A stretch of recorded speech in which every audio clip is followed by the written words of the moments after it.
안녕하세요. 중학생 연년생 아이 둘 키우고 있는 40대 엄마입니다. 남편은 어릴 때 아버지가 돌아가셨고 형제도 따로 없이 자란 외아들입니다. 시어머니 혼자서 애지중지 키워내셨고 그런 시어머니가 남편에게는 평생 고생만 한 불쌍하고 안타까운 어머니지요.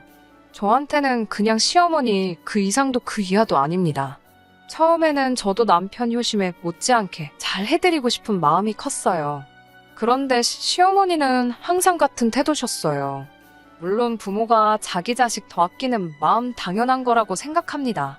그래도 너무 무조건적으로 남편의 편만 들어주시는 게 너무 티가 났어요.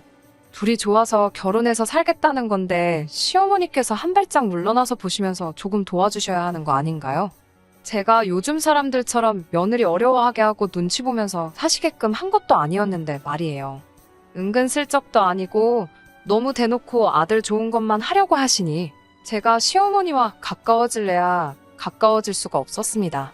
당시에는 남자가 집해오는 게 당연했는데도 불구하고 반반 결혼했는데 아들 기죽을까봐 신혼집은 남자 명의로 해야 한다는 둥. 첫 아이 태어나기 전까지는 맞벌이 하고 있었는데 너는 애 낳으면 일을 그만둬야 하니까 경제권은 서서히 남편한테 넘기라는 간섭까지 하셨어요. 반반 결혼하는데 예단 예물소리까지 들어야 했고 어떻게든 손해 안 보시려고 친정에서 뭐 하나 더 받으시려고까지 하시는데 그것 때문에 크고 작은 마찰이 있기는 했었습니다.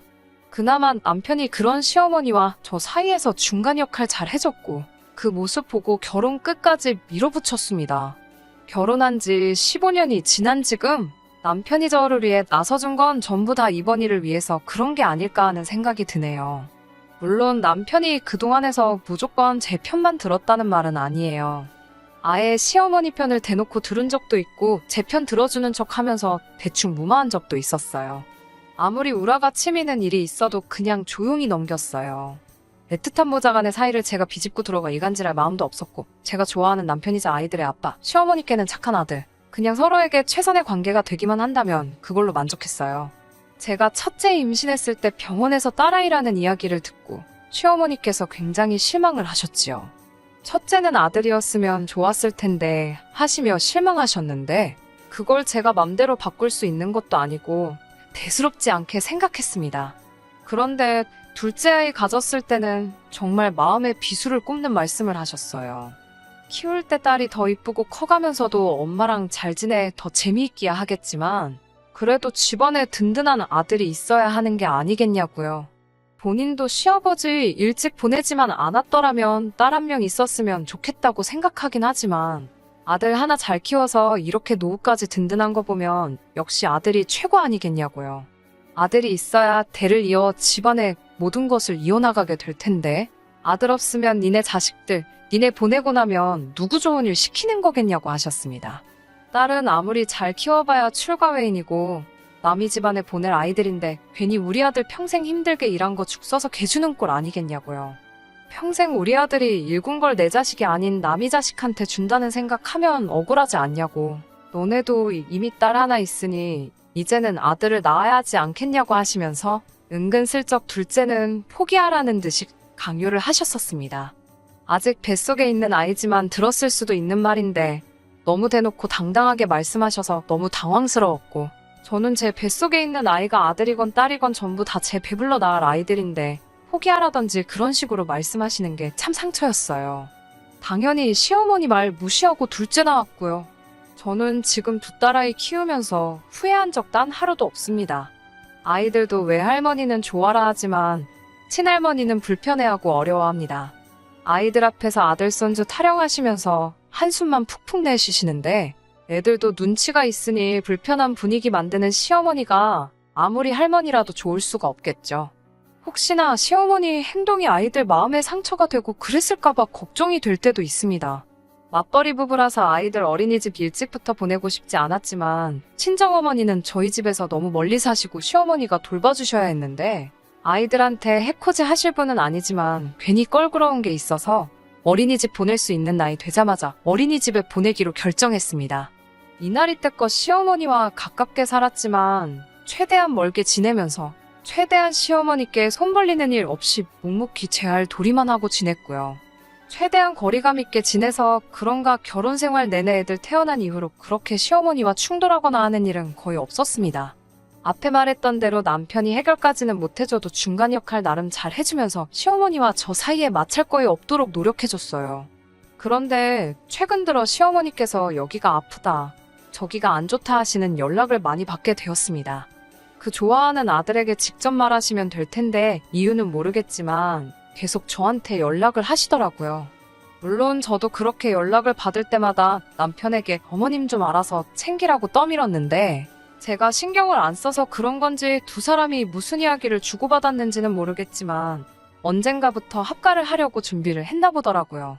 남편이 합가 이야기를 한 그날도 시어머니께 온 전화 대충 받아 남편에게 떠넘기고 하루를 보내고 있던 어느 날이었습니다. 시어머니와 통화가 끝난 남편이 저에게 와서 대뜸 어머니가 혼자서 많이 힘드신 것 같으니 이제 우리 집으로 모셔서 같이 살자고 말을 꺼내더라고요. 시어머니가 매번 아프다고 전화한 사람은 저였지만 저는 최대한 아무것도 모르는 척 왜 갑자기 그러신데? 하고 물었어요.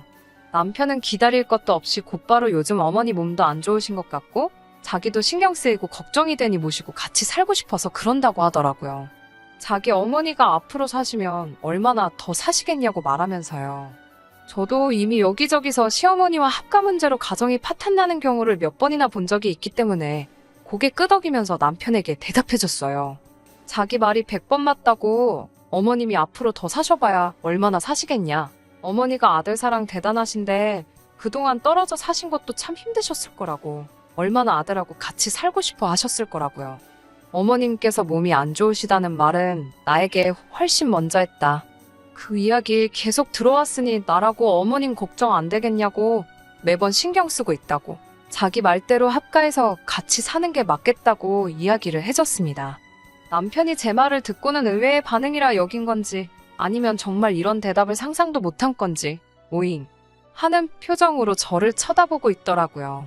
그러다 합가해서 같이 사는 게 맞겠다는 저의 말을 듣고는 정말 진정으로 고맙다고 말하면서 제 양손을 싹 잡더라고요.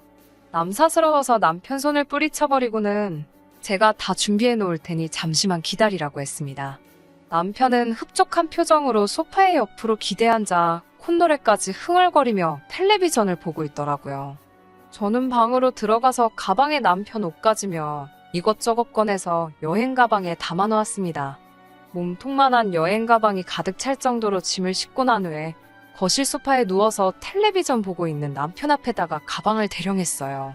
대충 필요한 건 전부 다 담은 것 같으니 일단 이 정도만 가지고 어머님 집으로 들어가면 되겠다고요. 혹시나 제가 깜빡한 게 있으면 전화로 말해주고, 저도 출근해야 하니 시간 나는 주말에 날 잡아서 제가 못 챙긴 거는 한 번에 가져다 주겠다고 말했어요. 애들은 아직 학교 다니지만 우리 맞벌이 하면서도 알아서 학교도 가고 학원도 다니고 잘하고 있으니 아마 저 혼자서도 무리 없을 거라 말해줬고, 아이들은 제가 책임질 테니 너는 얼른 가서 어머님을 모셔라라고 말해줬습니다. 우리 애들도 효자인 자기 닮아서 나중에 지들 엄마 아빠한테 잘하겠지? 라고 말하면서 여행 가방을 손에 꾹 쥐어줬어요. 남편은 이 상황이 이해가 안 된다는 듯이 저만 쳐다보고 있다가 가방 넘겨받고 한참이 지나서야 저에게 화를 엄청 내더라고요. 자기 말뜻을 모르겠냐고요. 시어머니를 모시고 싶다는 건 여기 우리 집에서 모시고 싶다는 거지 왜 내 집 두고 어머니 집에 내가 가겠냐고요. 그래서 남편에게 말해줬지요. 결혼한 지 오래돼서 기억이 안 나나 본데 우리 결혼할 때 반반한 거 기억 안 나냐고요. 이 집이 왜 네 집이냐고 한마디 해줬지요. 네 집인 게 맞는 말이긴 하지만 이 집이 너만의 집은 아니라고. 이 집은 내 집이기도 하고 동시에 우리 아이들의 집이기도 하지 않느냐고요. 어머님을 모시고 싶은 마음을 이해하기 때문에 나는 남편을 시어머니에게, 아이들은 아빠를 할머니에게 보내주는 건데 어머님 살라고 내 집까지 비워줘야 하면 나랑 아이들은 어디 가서 사냐고 한마디 했지요. 남편은 계속 답답하다는 표정으로 무슨 말을 하고 있는 거냐고, 이 집에서 다 같이 살면 되는 거 아니냐고 하길래 방에서 공부하고 있는 애들 다 불러 모았어요. 애들 모아놓고 너네 중에 여기서 할머니랑 같이 살고 싶은 사람 있어? 하고 물어보니 왜 할머니냐, 친할머니냐 묻더라고요. 그래서 아빠는 친할머니랑 같이 살고 싶다는데? 라고 말해주니 아빠 눈치는 보기는 하는데 아무 대답도 안 하고 고개만 돌리고 가만히 있더라고요. 어머님이 예전부터 아이들 딸이라는 사실에 애들 앞에다 두고 니들은 왜 아들이 아니냐고 신세 한탄하시고 애들한테 눈치며 핀잔이며 주셨던 과거가 있기 때문에 애들이 친할머니 하면 부담스러워하고 어려워했고 손주들보다 자기 아들인 내 아빠를 더 소중해 하시는 건 애들도 벌써 알고 있었고요. 친할머니 사랑 못 받은 아이들이니 외할머니면 같이 살 수 있겠는데 친할머니랑은 불편해서 같이 살고 싶지 않다고 말을 해주네요. 거기에 저까지 시어머니하고는 같이 지내고 싶지 않다고 말하고 이 집에서 시어머니와 같이 살고 싶어 하는 사람은 한 명밖에 없는 것 같다고 우리도 이상가족 되는 거 원치 않지만 자기의 효심이 기특해서 어머님한테 보내주는 거라고. 너가 말하지 않았냐. 어머님 앞으로 사실 날 얼마나 남았다고. 그동안 둘이 오붓하게 지내면서 살아생전에 후회 남지 않게 잘 챙겨드리라고 했어요. 집이 서로 먼 편은 아니니까 우리도 시간 되면 가끔씩 보러 간다고요. 이발이 끝나기 무섭게 남편의 얼굴이 울그락불그락해지더니 소리를 고래고래 지르기 시작하더라고요. 가장의 위신이 땅에 곤두박질 쳤다며 마누라가 남편을 그렇게 무시하니 애들도 똑같이 지네 아빠를 무시하는 것 아니겠냐고. 저보고 가정교육이 아주 개판이라고 혀를 차더라고요. 그래서 뭐가 대체 그렇게 화가 나냐고 가정교육 이야기까지 하느냐고. 지금 이 집에서 자기 때 무시한 사람 아무도 없다고 너가 엄마랑 살고 싶다고 했으니 나도 애들도 남편, 아빠가 당장 필요하지만 보내주는 거라고 하지 않았냐고요. 이거야말로 희생이지 거기서 왜 가정교육을 운운하는지 모르겠다고 말입니다. 남편은 제 말에 아무 말도 잊지 못하더니 제가 싸놓은 가방 들고 문을 박차고 나가더군요. 솔직히 그 와중에 문 박차고 나가는 모습 보니 마음이 아프긴 하더라고요. 아쉬운 것보다도 지금 이런 상황에서 굳이 시어머니를 모시는 것 외에 다른 방법이 있는지 가족 간의 대화를 통해 정하지 않고 자기 고집만 관철시키면서 우기다가 막다른 길에 다다르니 성질 부리고 밖으로 뛰쳐나가는 모습에 말입니다. 무조건 제 편 들어준 적 한 번 없지만 그래도 중간 근처라도 가기 위해 노력하던 모습은 하나도 없고 자기 어머니 걸린 일이라고 아무리 홧김이라지만 집을 나가버리는 모습이 조금 그렇더라고요. 그렇게 집을 나간 남편은 얼마 지나지 않아 다시 만날 수 있었습니다. 시어머니한테서 전화가 왔어요. 애 좀 잘 달래서 데려가 달라고요. 자기가 무슨 단을 거서 아들한테 어떻게 호강을 받겠냐고 여지껏 혼자 살아온 거 혼자서도 괜찮다고 하시더라고요. 그 와중에도 몸이 불편하다는 이야기는 꼭 빼먹지 않으시는 게 아직도 저를 설득해서 합가할 여력이 있는지 살피는 것처럼 보였습니다. 집에 돌아온 남편은 그제서야 단도직입적으로 말하더라고요. 어머니를 자기가 어떻게 혼자 모시겠냐고요. 집안 살림은 전부 다 제가 해왔지 않냐면서 자기는 여태껏 회사 다니면서 돈 벌어오지 않았냐고. 우리 가족들이 다 같이 힘을 합쳐야 하는 일 아니겠냐 하네요. 저 또한 둘째 아이 어린이집 갈 때까지 일을 쉬기는 했지만 육아를 한 거지 아무것도 안 한 게 아니었고요. 그리고 둘째 어린이집 가고부터는 결혼 전에 벌던 만큼은 아니지만 적당한 곳 취직해서 맞벌이하며 돈 벌고 하원한 애들 뒷바라지부터 집안일까지 제가 다 도맡아서 했습니다. 아직도 애들 학교 관련된 일은 제가 다 관여하고 있고 직장도 다니고 있지요. 직장 생활에 애들까지 내가 케어하면서 이젠 어머님까지 돌봐드려야 하냐고. 저는 그렇게는 못하겠으니 하고 싶은 사람이 각자 알아서 하자고 했습니다. 남편은 져주는 척 집에 돌아와 놓고서는 또 어깃장을 부리다가 안 되니까 가져온 짐을 다시 싸들고 어머님 댁으로 가더군요. 남편이 도착하자마자 어머님이 놀라서 다시 전화를 하셨어요. 얘가 왜 다시 여길 왔느냐고요. 어머님, 박서방이 어머님 걱정돼서 회사도 못 나가겠고 손에 아무것도 잡히지가 않는데요. 그렇게 나서서 효도하는 아들이 요즘 세상에 어디 있겠나요? 어머님도 정말 복 받으신 것 같아요. 꼭 그 집에서 어머님과 함께 살고 싶어 하는 것 같으니까 여러 사람 불편하게 데리고 가라는 말도 안 하셔도 될 것 같아요. 어머님께서 집으로 돌려보낸 지가 반나절도 안 지났는데 다시 그 집에 가 있는 거 보면 남편 효심은 아무도 못 말릴 것 같아요. 라고 말씀드리니 그제서야 어머님도 질색을 하면서 제발 합가하자는 말 2번 다시 안 할 테니 얘 좀 데려가라고 애원을 하시더군요. 요 며칠간 남편하고 지내면서 아주 생고생을 사서 했다고 질색을 하더라고요. 본인도 이제 다 늙어서 남들처럼 며느리가 해주는 밥 먹으며 지내는가 했는데 기대도 안 한 아들이 집에 쳐들어와서는 밥해 먹이고 출근시키고 하는데 아주 상전이 따로 없다고. 다 늙어서 이게 무슨 고생인지 몸이 10개라도 모자라겠다고요. 그 말을 들으니 또 아무 말도 안 할 수가 없더라고요. 어머님께 솔직한 마음을 말했어요. 어머님도 다 큰 아들내미 하나 간수하기 힘드신데 저는 어머님께서 단 일주일도 못 데리고 계신 아들과 중학생 된 2딸들 뒷바라지 다 하면서 회사까지 나가 돈까지 벌어오고 있다고요. 그런데 거기에 지금 어머님 수발까지 들으라고 하시면 어머님 몸이 10개로도 모자란데 제 몸은 오죽하겠느냐고 한마디 했어요. 아들 타령하신다고 아이들이 불편하게 생각하는 것부터 그동안 사소하게 어머님과 우리 가족들 간의 간극에 대한 이야기도 다 말했습니다. 어머님 힘드시고 건강 안 좋은 거 이해하지만 몸 이곳저곳 불편한 건 저희 친정어머니도 마찬가지시라고. 그 와중에도 저희 어머니는 저 좀 편하게 해주신다고 필요한 건 없느냐고 물어오시는 와중에 애들 고등학생 되면 따로 방을 써야 되는데 그 방마저 뺏어가지고 합가를 계획하시는 게 맞냐고 따졌습니다. 몸이 불편하시면 병원을 다니시라고. 다행히 남편도 벌고 저도 같이 벌고 있으니 병원비 정도는 저희가 내드릴 수 있다고요. 저한테서 어떤 며느리의 모습을 바라신 건진 모르겠지만 이 이상을 바라시면 저는 더 버틸 수가 없으니 그만할 생각밖에 없다는 말을 드렸습니다. 시어머니는 제 말을 끝까지 듣더니 생각에 잠기셨는지 아무 말도 없으시더라고요. 대신 다음 날에 남편을 보내더군요.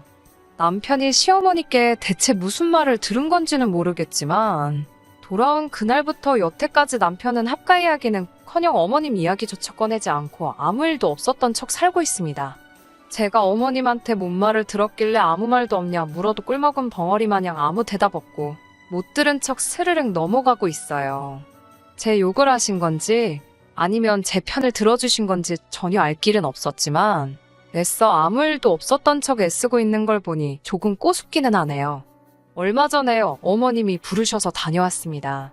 지난 일에 대해서 사과하더라고요. 특히 아이들이 친할머니 불편하게 생각하고 있다는 부분에 대해서 안타까워하셨어요. 지금에 와서는 본인과 피도 한 방울 안 섞인 며느리에게 효도받기를 바랬던 본인의 이중성이 부끄럽다고 하시더라고요. 이제라도 손주들에게라도 좋은 할머니가 되고 싶다고 하십니다. 물론 그러는 과정에서 사춘기인 아이들도 불편할 테고 시간을 보내려 하는 만큼 저희 집에 찾아오시게 될 테니 그걸 제가 어떻게 받아들일지 몰라서 고민하다가 물어보시는 거라고요. 아이들의 마음까지는 제가 어떻게 할 수 있는 부분이 아니지만 그런 부분에 대해서는 크게 걱정하지 말라고 말씀드렸어요. 시어머니와의 합가를 반대하기는 했지만 그건 그동안의 잘못된 관계에 의한 일이고 상의 없이 일방적으로 통보하는 부분에 대해서 거절했던 거였으니까요. 물론 시어머니께서도 앞으로 합가 관련해서는 자기도 말을 꺼내지 않기로 약속하셨으니 이게 무슨 꼼꼼이가 있으시거나 한 게 아니란 걸 알고 있습니다. 커다란 우여곡절이 있기는 했지만 저는 이번 일이 우리 식구들이 더 나은 가족으로 거듭나기 위한 단계라고 생각해 보려고 합니다. 물론 이걸 계기로 남편을 이해했다거나 시어머니와의 과거를 청산했다는 건 아니에요. 그래도 바뀌려고 노력하는 사람들을 시작도 못하게 만든다면 저야말로 나쁜 사람이 아닌가 싶은 생각이 들어 이번 기회에 아주 새로운 시작을 해보려고 합니다. 좋은 일이 가득하길 다들 기원해 주시고 어떻게 보면 저의 개인적인 넋두리이자 이야기였는데 끝까지 들어주신 분들께도 너무 감사드립니다. 끝까지 들어주셔서 감사합니다. 오늘의 사연은 여기까지입니다. 구독과 좋아요, 알람 설정 부탁드리고 더 좋은 사연으로 다시 찾아뵙겠습니다. 감사합니다.